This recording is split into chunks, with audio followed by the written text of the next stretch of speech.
नमस्कार मित्रांनो, नवीन माहितीपर व्हिडिओमध्ये मी चेतन शेळके तुमचे सहर्ष स्वागत करतो। मागील व्हिडिओमध्ये आपण पुरंदर तालुक्यातील कोडीद गावामध्ये असलेल्या श्री कोटेश्वर महादेव मंदिराची माहिती जाणून घेतली। तो व्हिडिओ तुम्ही पाहिला नसेल तर आय बटनावर क्लिक करून पहा। तर आता ह्या व्हिडिओमध्ये आपण मावळ तालुक्यातल्या तळेगाव दाभाडे येथील कोटेश्वरवाडी गावात इंद्रायणीच्या काठावर असलेल्या प्राचीन श्री कोटेश्वर महादेव मंदिराला भेट देऊन मंदिराची माहिती पाहणार आहोत। तेव्हा चला तर मग व्हिडिओला सुरुवात करूया।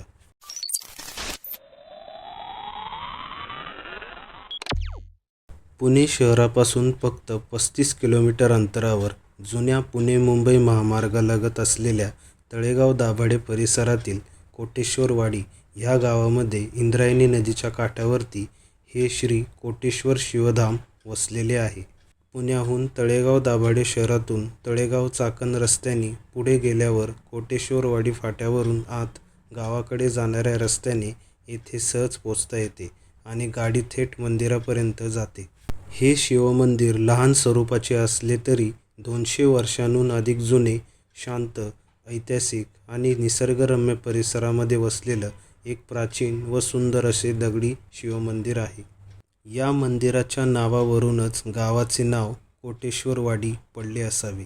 गावातून थोडं अंतर पुढे गेलं की लगेचच नदीच्या तीरावर हे मंदिर दिसते।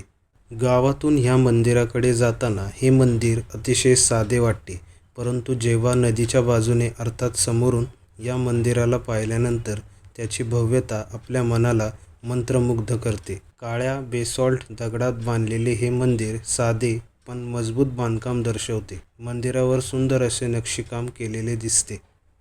मंदिराच्या बाहेर नंदीची मूर्ती विराजमान आहे व पुढे छोटासाच पण सुबक असा मंदिराचा सभामंडप असून या सभामंडपाचे दगडामध्ये कोरीवकाम केलेले 4 स्तंभ अतिशय आकर्षक आहेत। सभामंडपाच्या मधोमध कासवाची प्रतिमा असून डाव्या बाजूच्या कोनाड्यात गणपतीची मूर्ती आणि उजव्या बाजूच्या कोनाड्यात साईबाबांची मूर्ती स्थापित आहे। एका छोट्याशा द्वारातून गर्भगृहाच्या आत प्रवेश केल्यानंतर समोरच स्वयंभू शिवलिंग स्थापन आहे। गर्भगृहामध्ये प्रवेश करताच खूप थंडावा जाणवतो। हे मंदिर नदीच्या अगदी काठावर असल्यामुळे पावसाळ्यात अनेकदा नदीचे पाणी मंदिराच्या आतमध्ये शिरते व मंदिराला पाण्याचा वेढा पडतो।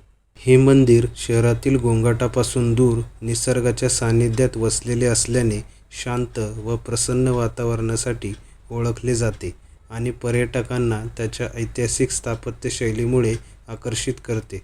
त्यामुळे पुणे शहरापासून जवळ धार्मिक पर्यटनासाठी व मनःशांती मिळवण्यासाठी हे उत्तम असे ठिकाण आहे, कारण या ठिकाणी आल्यानंतर आपल्याला एकाच वेळी ऐतिहासिक वारसा आणि नैसर्गिक सौंदर्य अनुभवता येते। म्हणूनच मित्रांनो, तुम्हीही एकदा प्रत्यक्ष पवित्र इंद्रायणी नदीच्या काठी असलेल्या कोटेश्वरवाडी महादेव मंदिराला अवश्य भेट द्या।